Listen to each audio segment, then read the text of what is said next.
So what are we about to hear this evening? Again, with a tick mark approved by Dr. Das, who's very kind. This is not my scholarship, ladies and gentlemen, this is his. Continuing the theme of his previous lecture last week, Dr. Das is discussing the grand achievement of Akbar's vastly expanded painting atelier at Lahore and Agra between 1585 to 1605 on the basis of a new Harivamsa manuscript commissioned by him. When the Mahabharata was translated by a team of Persian and Sanskrit scholars on Akbar's order, and a 3-volume profusely illustrated manuscript was prepared for his personal library in 1585-1586, the text of the Harivamsa was appended to it as its 4th volume. This 4-volume set is housed, we're so fortunate, in the City Palace Museum, Jaipur. Apparently desiring a more comprehensive study, he employed the scholar Mullah Sheri for a new translation that was completed in 1586, and another manuscript with 30 full-page illustrations was prepared in the atelier. This manuscript was untraced till as recent as 1955, before its acquisition by the State Museum in Lucknow, with only 6 out of the original 30 miniatures. Those scholars traced and published many of these in different collections in India and abroad. Dr. Das, through years of research, is able to trace all the 30 originals that he is going to present in this lecture. Based on these miniatures, he's going to demonstrate how the talented artists of the studio redesigned them by incorporating latest ideas and techniques. So with this short introduction today, please join me in a really resounding applause. We've had to put in 3 rows more at the back.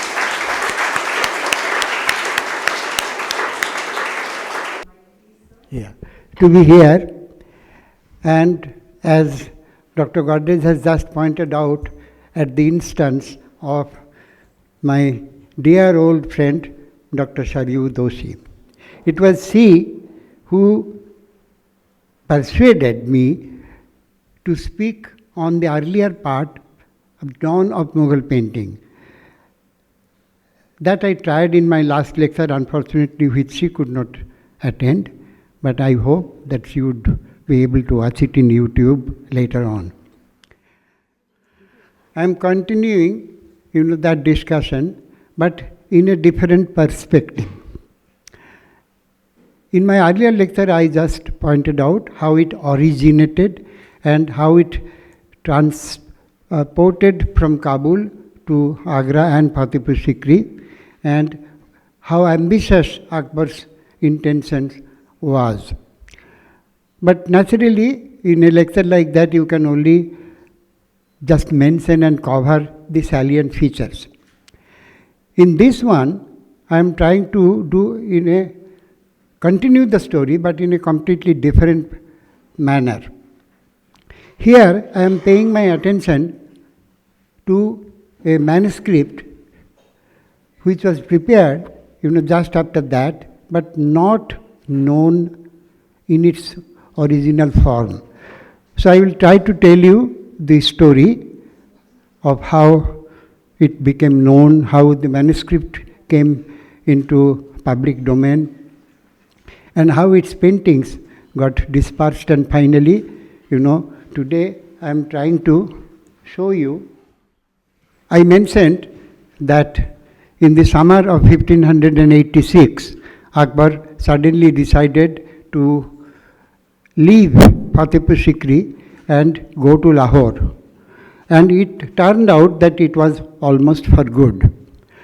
Now, that part of history is well known to all of you. But now I am trying to find out that in the new surroundings of Lahore, how everything changed in the atelier, in its formation, in its output, and also in the style and technique that was followed in the development of Mughal painting, that changed the entire gamut of the painting style that evolved. And I am trying to base all whatever I wanted to tell through the 30 miniatures of that manuscript. But I am starting with, one of the finest and most important manuscript that was produced in Akbar's Atelier, that is the Ramayana. You have just heard about the Razamnama, because the Razamnama in the translation of the Mahabharata, and the Harivamsa, on which my today's lecture is mainly based, was actually an appendix of the Mahabharata that was included in the 4-volume study that is lying in Jaipur. So that means out of those 4 volumes, 3 volumes are Mahabharata, and the 4th volume is Harivamsa. But this particular Harivamsa on which I will speak is slightly different. It was another version that was, got translated because Akbar apparently wanted a more elaborate study of the life of Krishna and commissioned Mullah Shairi to prepare a fresh translation, which is slightly expanded than the earlier one. Now this particular double page is from the Royal Ramayana. The Ramayana was commissioned just after the Razamnama was completed, and within a few months Akbar left Fatehpur Sikri. So at that point of time, the Ramayana was under production in Fatehpur Sikri, but it was completed in Lahore. And we find some of the indications of the future that was to come in this double page, because there are 3 important features here. It's a double page composition, number 1. Number 2, they are full page without any interference of written text passages. In the almost all the Razamnama paintings we find that the paintings are, sometimes around the text or sometimes a part of the text. So there is a kind of interference of the text and the picture. But now from here we find they are full page. And this particular trend and tendency was followed subsequently with exception of a few manuscripts. Now, here the other point to be noticed in this painting is to look at the details and also the figural features that we find. They are almost, done in a portrait-like manner. You could see that. So these are the things that is to be noticed here. Then we come to the Harivamsa. Now, as I just mentioned, that Harivamsa was already there. It was illustrated as a part of the Razamnama volumes in Jaipur, now in Jaipur. But then when Mullah Shairi submitted his translation in 1586, just a few months before he died, Akbar decided to get a new manuscript done on the basis of that translation with appropriate illustrations. This part we know because it was mentioned both by Abul Fazl and by Abdul Qadir Badawani. But the manuscript remained untraced. Nobody knew about this manuscript. There was no trace of it. And suddenly it appeared in 1955. And it came to Venerable Rai Krishnadas Ji's hands. So he instantly recognized the importance of this manuscript, and he instantly recognized that it's a text of that, lost within inverted comma, translation of the Harivamsa. But he did not have that kind of funding to acquire it for the Bharat Kala Bhavan. So he requested the vendor and requested also the governor of Uttar Pradesh to buy it for the State Museum, Lucknow, because he didn't want the manuscript to go out. But when the manuscript was acquired, it had only 6 paintings out of the 30. So 24 pages were missing. 24 paintings were already taken out and missing at that point of time. So it was again, left to another very great scholar, Robert Skelton, to build up the story initially.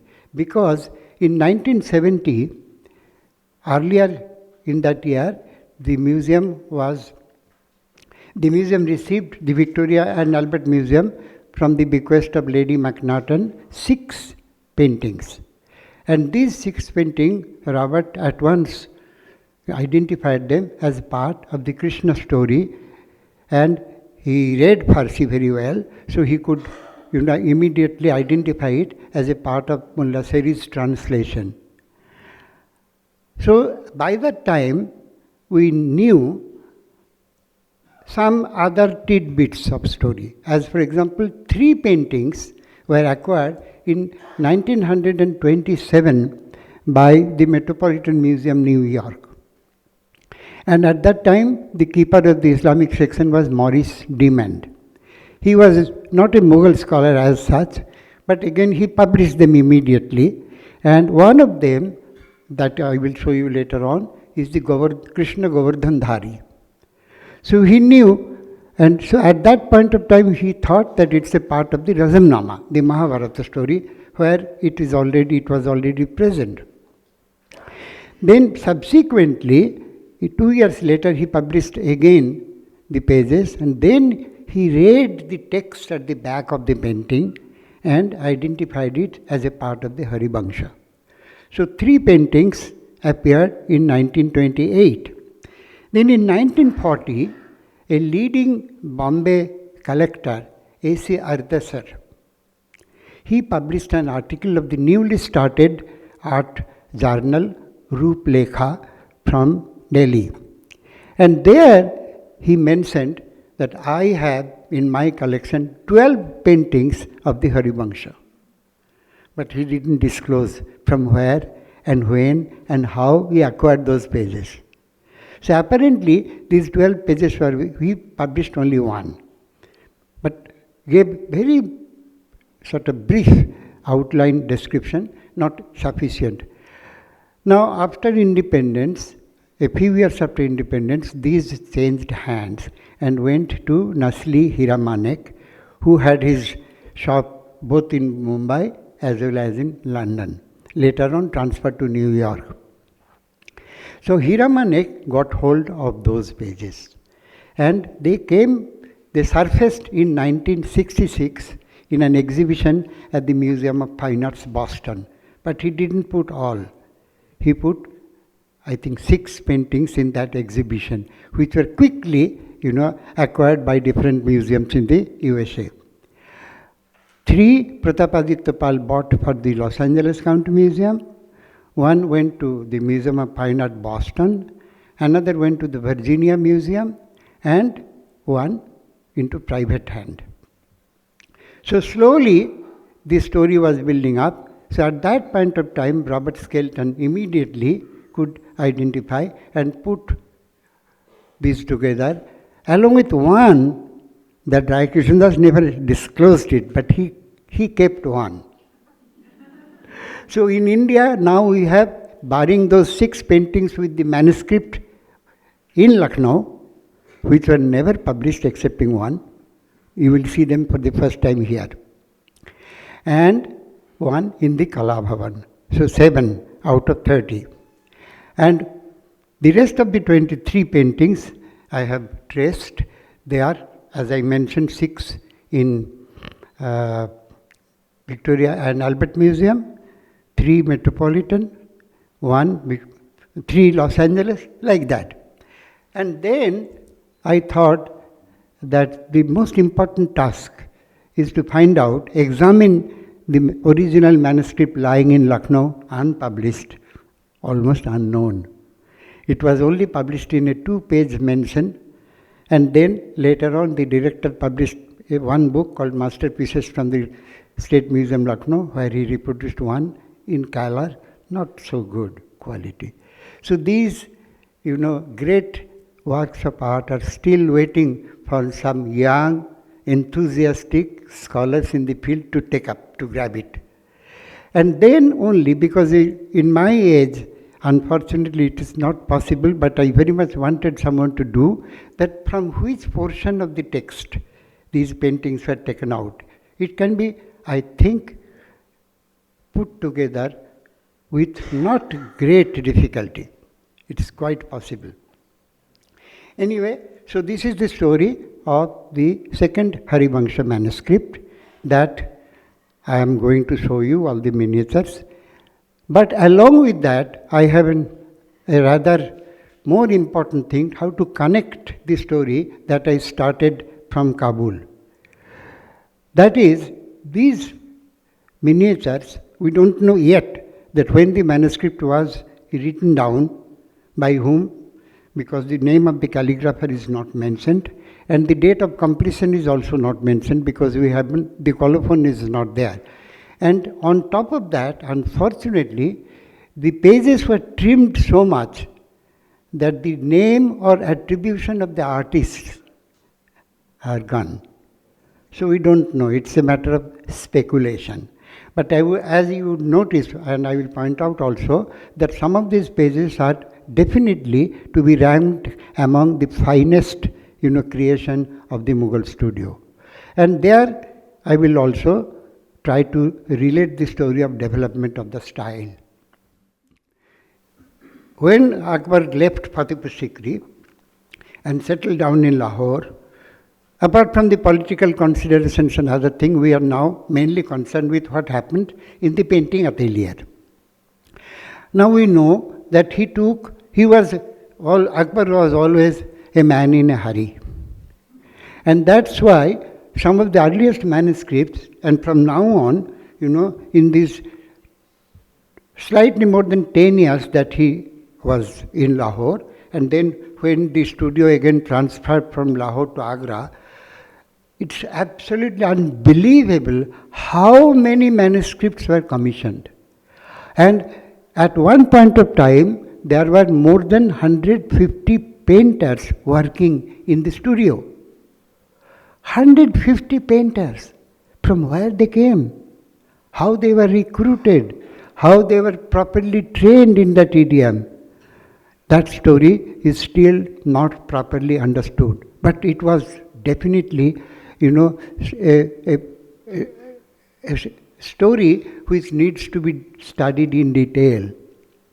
Now, initially what happened, there were 3 types of manuscripts that Akbar wanted. You all know about the religious discussions in the Ibadat Khana in Fatehpur Sikri and the aftermath. So at that time, and I mentioned in my last lecture that Akbar also got interested in 2 other aspects, history of the Timurids, because they thought that they are the true Timurid lines existing at that time. So the history of the Timurid, the Timurnama, that is lying there, again unpublished, the Tarikh-e Khandani Timuriya in the Khudabakhsh Oriental Public Library in Patna.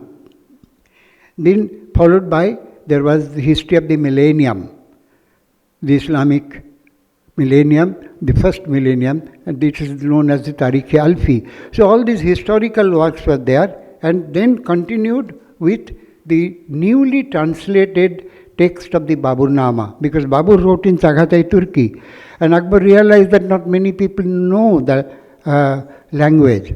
So it was translated into Farsi by Abdur Rahim Khan Khanan. So Baburnama. Then Baburnama, it was followed by Akbar's own biography written by Abul Fazl. And not one, but 2 manuscripts were undertaken by the Atelier. And there, in order to hasten up the process, Akbar employed sometimes 2 or even 3 painters for one. So the master painter would do the outline drawings, the designing. Then there will be another painter who will apply the color as per the instruction of the master. And then there would be a 3rd painter who specialized in portraiture. So in Akbarnama, we find all the names are mentioned. And that's why it's easy for us to say, Also, in addition to that, there are other information that we get from these signatures or attributions written by the court clerks, that some of them came from Gujarat, because there is a surname, Keshav Das Gujarati. Some came from Lahore, Lallu Lahori or Ibrahim Lahori. Some were designers. They are called sort of Nakkash. Mansur was a Nakkash, originally a designer. He prepared some of the designs of the headings, the unwans. And even we find a name of a stone sculptor, Sank Taras, that he was also recruited. Then we know that there were other, needs of painters and designers in the studio for architectural decoration, for textile designs, for carpet designing, because originally a charva or a drawing will have to be made, and that can only be made by a master painter. And on top of that, wall paintings. There was an elaborate program of embellishing the inner walls and sometimes the gateways and other places of the buildings that were coming up in various places, covered with painting. And the process actually started from Fatehpur Sikri. And unfortunately, almost 99% of these things have, been destroyed at the vagaries of nature, by negligence and by natural process. And there also, on top of that, it's unfortunate, I have written a whole book on the Mughal, architectural, decorations and paintings. It's lying unpublished yet with the Gyan Prabha Banaras, where I went there on a year's residency and devoted all my energy to write that book. Because there I mentioned about the wall paintings, Mughal wall paintings. And I delivered one short lecture here in the Principal's Museum, that how the walls were decorated and how you came to know about that. Nevertheless, so you see, there were not these more than 150 painters were kept extremely busy and active during this Lahore and also subsequently. Now, the other things that take place was the arrival of the Jesuit missions. That process started in Fatehpur Sikri. The first Jesuit mission visited in 1580, the second one in 1585, and the third one, more elaborate one, larger one, came to Lahore in 1595. Now they came and the Mughals wanted, Akbar wanted, and Akbar's son, the emerging, connoisseur, Salim, who later became Jahangir. So he was, all the time making requests of books, paintings, engravings, and, statues, figures, everything. And a lot of these things came and they were looked at, because Akbar wanted his artists to look at them, to have a good look, and then incorporate some of these things. Now I will mention, so, and with that there was also another trend, some other trends that emerged from this time. One is the specific attention towards portraiture. Because portraiture so long was never, encouraged in Islamic painting. It was almost, sacrilege. But Akbar didn't follow that. And Abul Fazl specifically mentions that he instructed his painter to prepare albums of portraits. And these are small and some of them do survive. And here we find that while depicting figures of unknown period, of mythical tales, but the artist took every effort to do the faces in such a way as if you can identify them. They are done with so much utmost care and following the standard technique that was mostly practiced in European painting. So that part. And the other thing that also is noticed in some of these paintings, that how passages from those engravings and paintings are incorporated in the paintings of these new Harivamsa. And lastly, the attention paid to nature, to the flora and fauna. I'll point out while I will show you the miniatures. Now this is the first painting that Rai Krishnadas ji retained for the Bharat Kala Bhavan. And this is also perhaps the opening picture of the manuscript. And this is Prithu, chases the earth cow. This is a long story, how ultimately, there is a detail. Unfortunately, this is not a good slide, but still I wanted to show, because, what happened is, that you could see in the whole composition, it has been divided into the three distinct parts, because previously paintings were done in that way.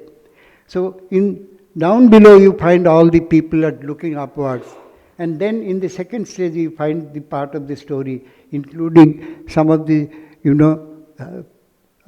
architectural details, which are not really sort of Indian. And thirdly, how they have shown the sky and the Prithu chasing the earth cow because the original Bhagavad Purana story related in the Harivamsa is also there. That trembling in fear of Vaina, the broad earth turned into cow and ran away in the sky, followed by King Prithu. Now, second painting is now, it was in the collection of Ardeshir, and from Ardeshir to Hiramanek, and then it traveled to Los Angeles, in Lakma. The story of the Ashwini Kumar twins. Now, this is an important part of the story, and how they have, because the story is long, it's not possible to relate the entire story because it would take a very long time. But how they have, the composition is, made. This is an extremely difficult thing to design, to illustrate this particular episode. But how they have wonderfully done. And as I mentioned, that there are specific attention paid to the animals, and there you would see some monkeys and other things, and also part of the, here, this part is a continuation of the Persian style. But here, it's not. You could see everything there are done in a much naturalistic manner. Then comes another long story in the Harivamsa episode, the story of the Kaustava money that was stolen. Ultimately it came to the hand of Jambu Bhattas and the bear gods, and hidden in a cave. The story mentions in a cave, but here it has been almost a kind of elaborate palace.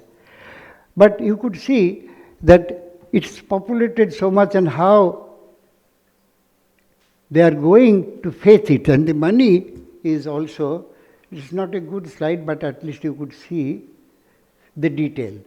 Now, here is the gem, hidden inside, deep inside, and here are the two bear kings there, who got hold of, killed the lion and got hold of the money and kept it hidden there. And ultimately, Krishna went there and fetched it and returned it. Now, this is the manuscript now you find in Lucknow.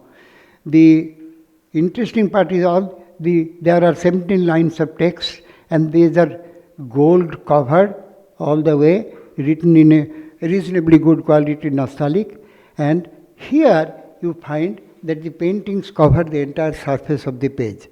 But actually it was even bigger, because the margins have all been trimmed.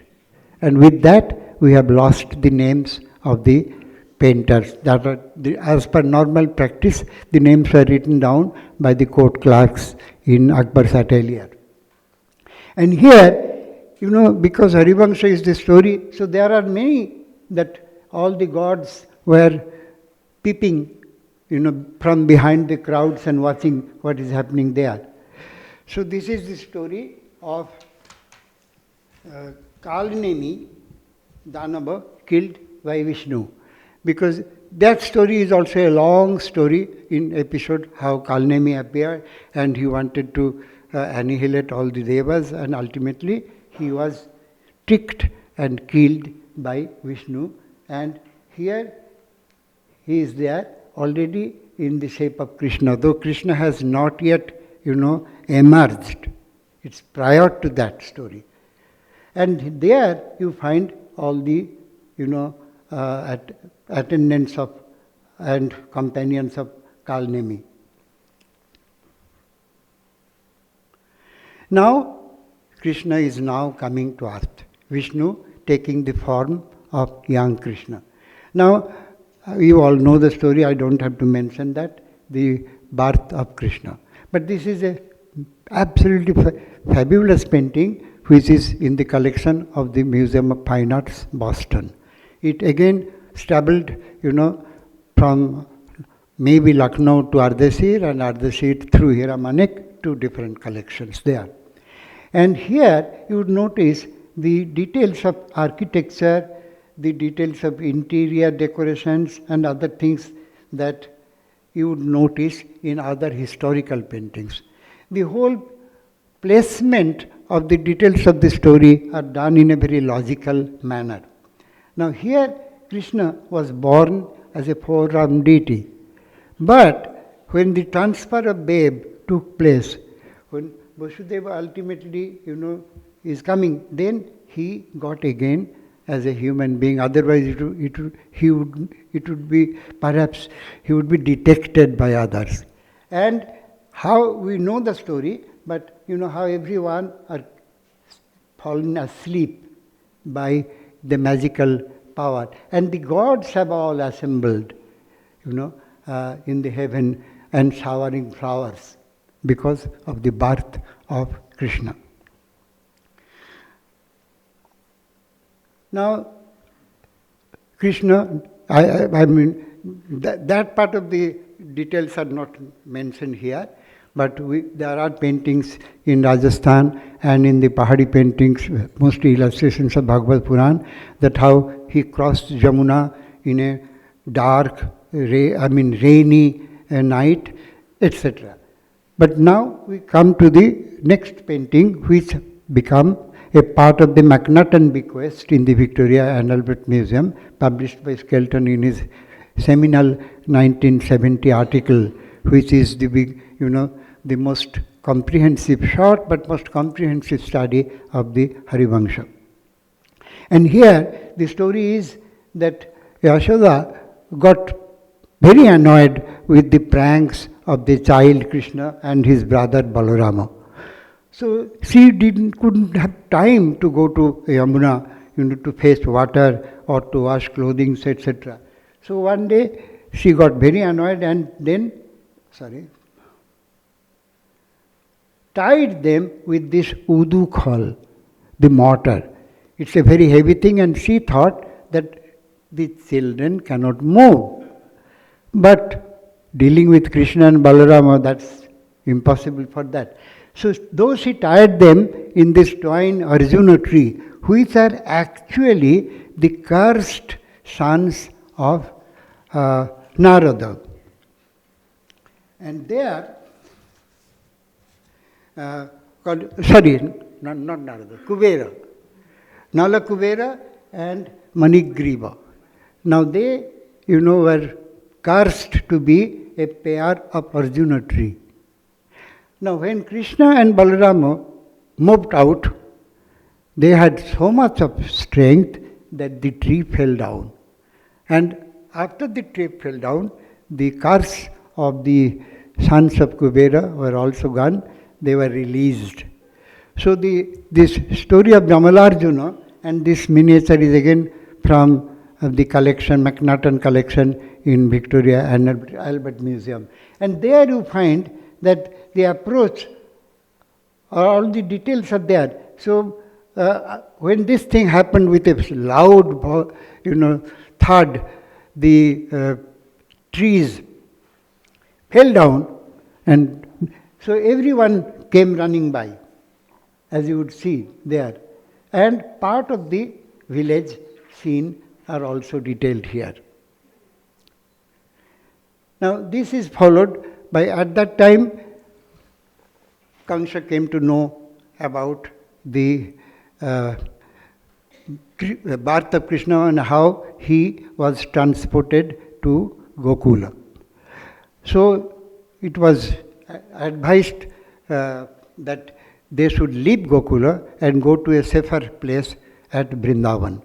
So this is the story, and that they are all, Krishna and Balarama are seated with Nanda, and then they are being greeted by the Braj Naris and others at Braj Bhumi.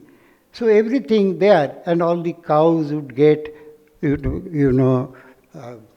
enough land for their pasture, and here all these details are being sort of shown in a very logical manner. So this particular page is now in the Virginia Museum of Fine Arts in Richmond. Now, this is the story of Kaliya Daman, which is very much well known to you. Now, it is interesting for two other reasons. I mean, you have just read during the last few weeks about how the waters of Jamuna river become polluted, and foamy formations were being made and all these things. But strangely enough, in this story, the details of the story is that Kaliya was living, Kaliya the Naga king, along with his entire entourage, were living in a deep sort of watery place along the river, and it was so polluted that venoms were being spewed, even the birds could not fly above them. There was only a solitary Kadamba tree. So one day Krishna thought that, well, this is not proper, so he should do something about that.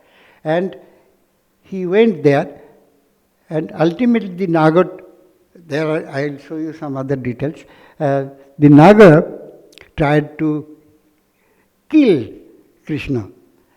But how he encountered that long story is given there. And there you would find, this is the detailed figure of Lord Krishna.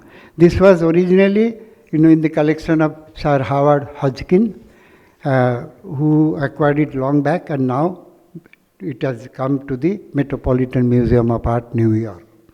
And here I just mentioned that how portraitures were being practiced in the Akbar studio. And here the figure of Krishna follows exactly as it has been discussed in detail in the text of the Harivamsa of Vyasadeva. And some of these details are repeated, but one thing I must mention here, that was not entirely an innovation of Akbar's studio, because the tradition actually comes from earlier examples. And I will show you two.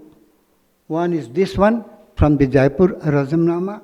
As I mentioned, that the Razamnama paintings have got a lot of textual passages, and that's why the area is limited, but not the full page that is got. Unfortunately, this is not in color, but it's one of the finest pages of the book, and painted by no less than the great painter Bashavan.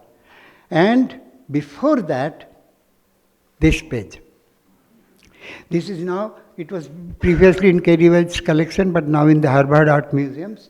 And there, it's a part of the Bhagavata Puran, which is known as Nana Mitharam Bhagavat, and normally assigned to an early 16th century date. We don't know exactly whether it's in the Malwa Mewar region or in the Agra, Delhi, Palam region. We don't know. But interestingly, some of the features that you find here are repeated there, and in a much finer and more sophisticated manner. But all the details of the story are here. You see, he is on the Kadamba tree, jumping from that. Now he has been completely, coiled by the Naga, and then suddenly he took his own form and annihilated and forced the Naga to leave the place. He didn't kill, to leave Yamuna and make it again livable again. And there are some other details, because the stories were being told in so many sort of kaleidoscopic manner. Now, then comes, because now King Kamsa knew that unless, Krishna and Balarama are destroyed, he would never be able to live in peace. So he recruited all his old friends, starting from Putana to all the other things like Hayagriva, who was reborn as a stallion, a demon called Keshin. Then Bali's son Arishta, a demon who takes the shape of a bull. Then Diti's son Rishta Daitya took the form of an elephant, Kubala Pida, who became King Kamsa's own elephant, private elephant. Then the demons, Lamba is now Pralamba, who lives in the Bhandara tree in Vrindavan. So here, that along the Jamuna, when the brothers played there, along with other Gopa boys, was a palm grove. And there one day, they noticed that the palm fruits have ripened, and the area became very sort of sweet smell was coming. So they went for exploration, and then suddenly they were attacked by this Keshin, the demon in the form of a donkey, along with his other companions. But then, not Krishna. Here we find Balarama is destroying this demon, and Krishna was coming for his help.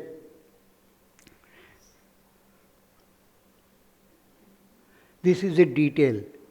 And as I mentioned, that they took special care to draw the paintings of flora and fauna in this manuscript. Then this is followed by a page which is now in a private hand. We don't know, this was not in Ardashir's collection. This is story of Pralamba. Pralamba was a demon who came, disguised as a cowherd boy and played with them. Then one day he got a chance and he took Balarama with him on his shoulder in order to kill him. But by that time Balarama could realize, and ultimately Balaram killed Pralamba, and the whole story is depicted there in a completely different manner with all the elaborate details as described in the Harivamsa. This one is now in a private collection, but previously in a New York collection called Pan-Asian Collection. Now this is the great page of the Krishna Govardhana Dhari. Now you all know the story, I am not going into the details, but I must mention here that this is the first painting from this manuscript that was acquired by the Metropolitan Museum in 1927 and published by Maurice Dumont as a part of the Mahabharata. He didn't know at that point of time, though he was the first person to ultimately identify as a painting of a lost manuscript of Harivamsa.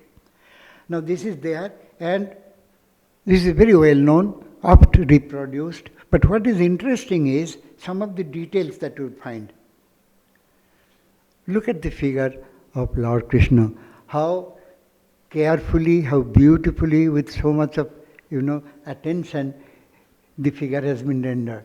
And also, by no means less important, how look at these figures. I mentioned about the art of portraiture that was being practiced in the Akbari studio at that point of time. And some of the details are really, you will find it here, as for example, look at the yogis and others, look at the women folk carrying their children, and here. So every single detail have been carefully rendered by the artists to make such a successful composition. But the upper part looks very much like, the earlier tradition that came slowly from the Persian tradition. Now, this is a page from the Lucknow which has not been published. This is the first time we are looking at it. Unfortunately, the slides, I took 35mm slides many years back, and I nearly forgot about that. Then suddenly, while preparing for this lecture, I came across those 6 slides, and they are treasures. And with the help of Sabyasachi's devoted staff, I could get them digitized. And they are not so good, but still you will be able to find out. And as I just mentioned, some of the details of Sylvan life, of rural, background and other things are how they are beautifully rendered, along with some architectural details, which are, again, has got some shadow of European architectural details. Now this is the Keshi Danav, how which took the form of a mare and killed by Krishna. Now this page is in the Victoria and Albert Museum. Finally, Kamsa was killed. But before that, a lot of things happened. How Kamsa organized a big festivities in his capital, and he sent Narada to invite Vasudeva along with sons Krishna and Balarama. But they knew there was great danger lying ahead. They were forewarned. But Krishna and Balarama knew that this is one chance they wouldn't miss. This is the chance where they will confront, come across King Kamsa, and ultimately will be able to annihilate and kill him. So this is the story where you find all the details, that how Krishna is dragging down, pulling, through his hairs, and how all these two wrestlers and the elephant all have been killed one by one, and ultimately Krishna is able to free the world from the tyranny of the king of Mathura, Raja Kamsa. And there you notice one thing, that here a part of the river is also visible. So the whole composition is taken from a sort of bird's eye view and compact with so many details. So the entire story, this is a long story in the Bhagavad Puran, covering a whole section of how Kamsa was killed, how Kamsa tried, to not only engage them by the wrestlers who were able to kill them but couldn't, the Kubalapida, all the details are there. Now, then comes the story, again, a long story. Much of the Harivamsa is devoted. Now, Krishna is almost forced to leave Mathura and go to Dwarka. So this is the story.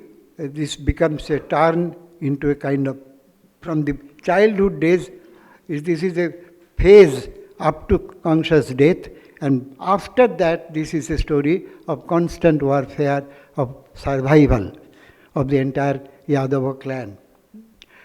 So the story of Jarasandha. Now there were so many battles, fought with Jarasandha, and some of them ended in defeat, but not complete annihilation, because Jarasandha was also, he had the benefit of divine protection. So there are two paintings in the Metropolitan Museum. These two were acquired later on, not in the Ardeshir, not in the earlier bequest of 1927.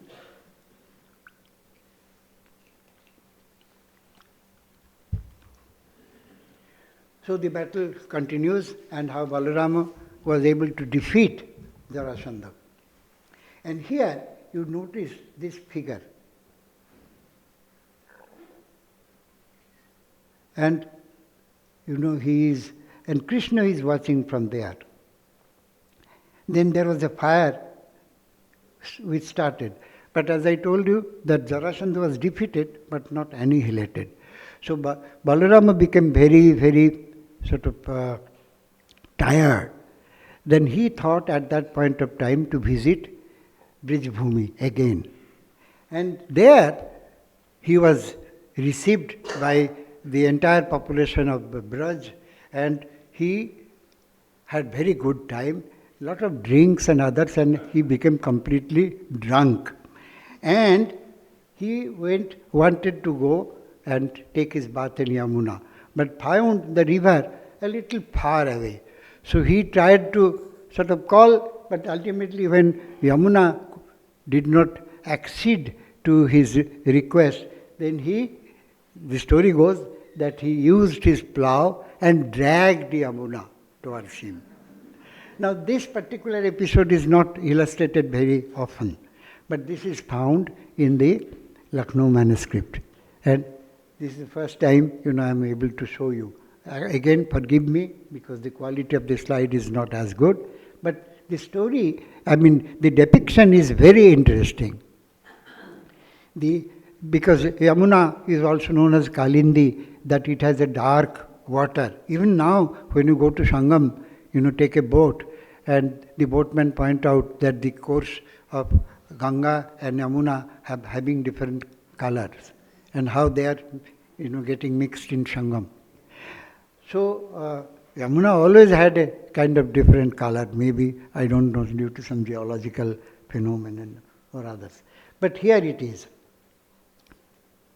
Now this is followed by the story of Rukmini's marriage, Swayamvara. Now Krishna heard that there is a Swayamvara Sabha where all the kings have been invited.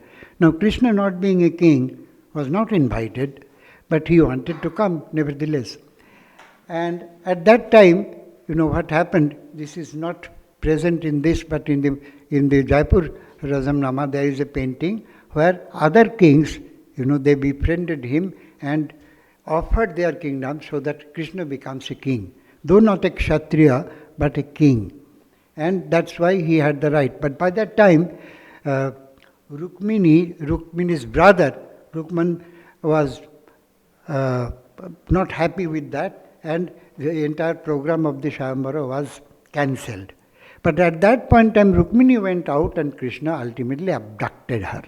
This is the story. But here the first part of the story, where Krishna is being ushered in before the Swayamvara takes place. This is in the McNaughton bequest in the Victoria and Albert Museum. It's a lovely page. There is a painting of this particular version, exactly of similar composition, in the Razamnama pages and in Jaipur. Not the Royal Akbar's Razamnama, but there are separate pages of the Razamnama which was prepared in 1598-99 of the same composition. Now again, the story goes on. There are battles, and the next few paintings are all showing battles that is taking place in different places. Now here the interesting part is the meeting of Shalla visiting Kala Yavana.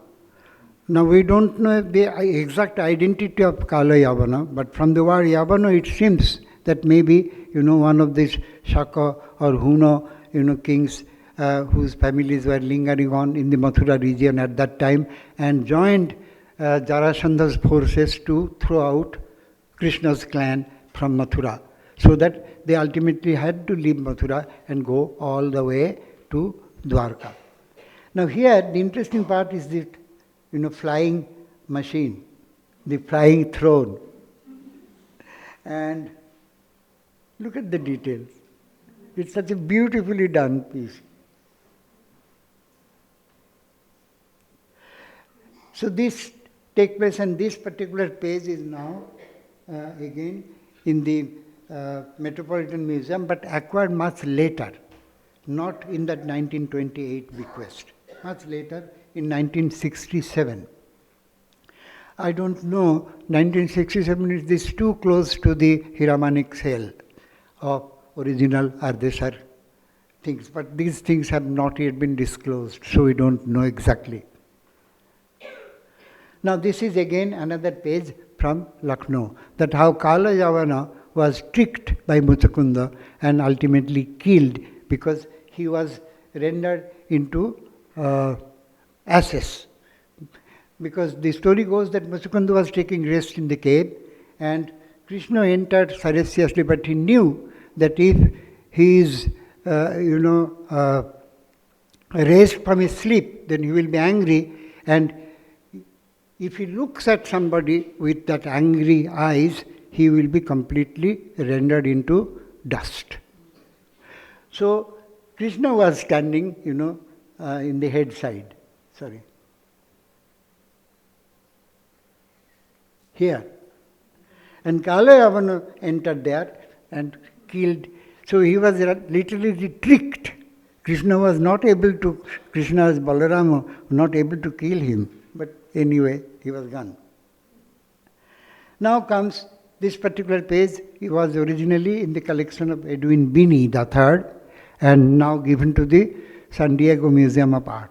And this is the story of how Rukmin, who objected to Krishna's presence in his sister's Shayambara Sabha, was tricked to Balarama to play with him a game of chess.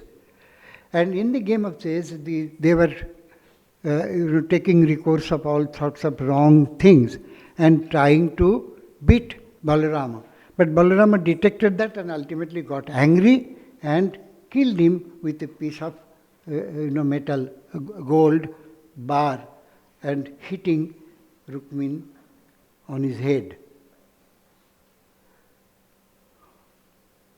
So this is a wonderful page, and as you see that amongst the bharjar of a garden in a pavilion, the game takes place, and all the leading figures the mentioned in the text are present there, and how Balarama ultimately got angry and killed Rukmin.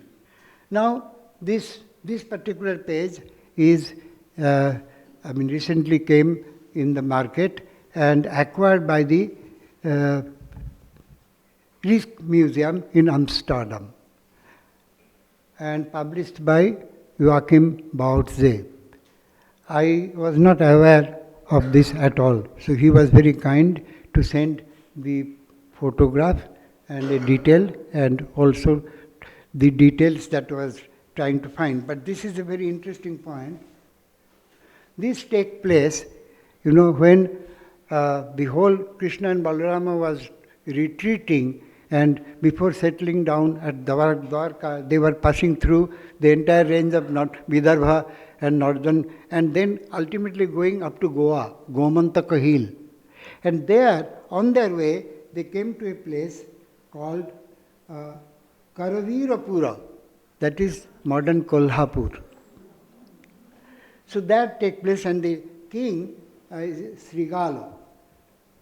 And ultimately Krishna faced him and beheaded him, as you see.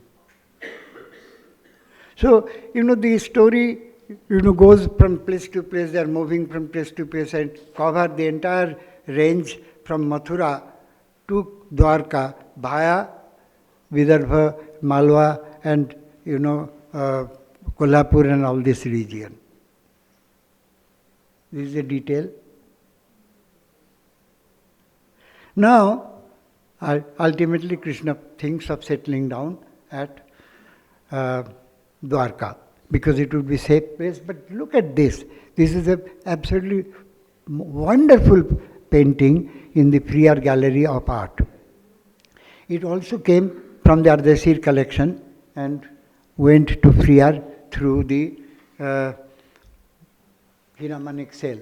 But here, this is a golden palace, and we know how the divine architect was requested by Krishna to build this new city, and there are paintings in the Jaipur Razamnama that gods were present and watching, how the construction was made. But look at the, detailed of architecture. I haven't come across any other Mughal painting, looking at such a vast subject within the frame of one painting, looking all the details as described in the text.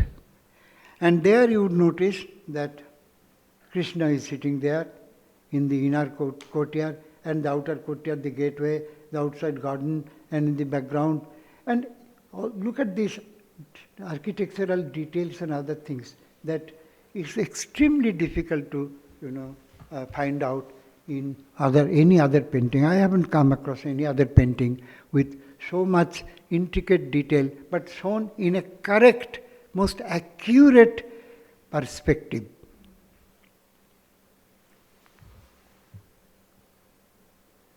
Then comes the story of Krishna along with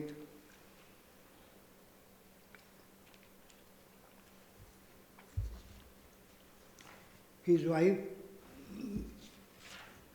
flying to as far as Pragjyotishpur, means Assam, to kill the demon Narakasura. And this is also a long story, a long chapter there, that Naraka was an ally of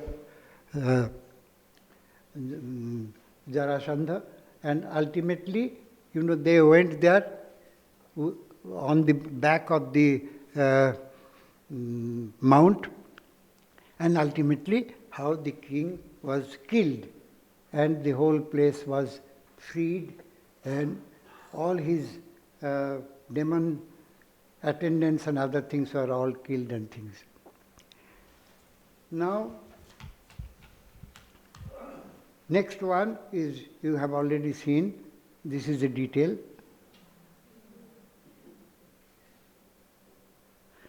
Now this is the Parijat Haran scene. It's the most famous one, and compositionally and in the color scheme and all other details, this is a unique painting. It's one of the finest painting of the entire text, and the entire range of Mughal painting created at that point in time. And there are many interesting features here. One is, look at this.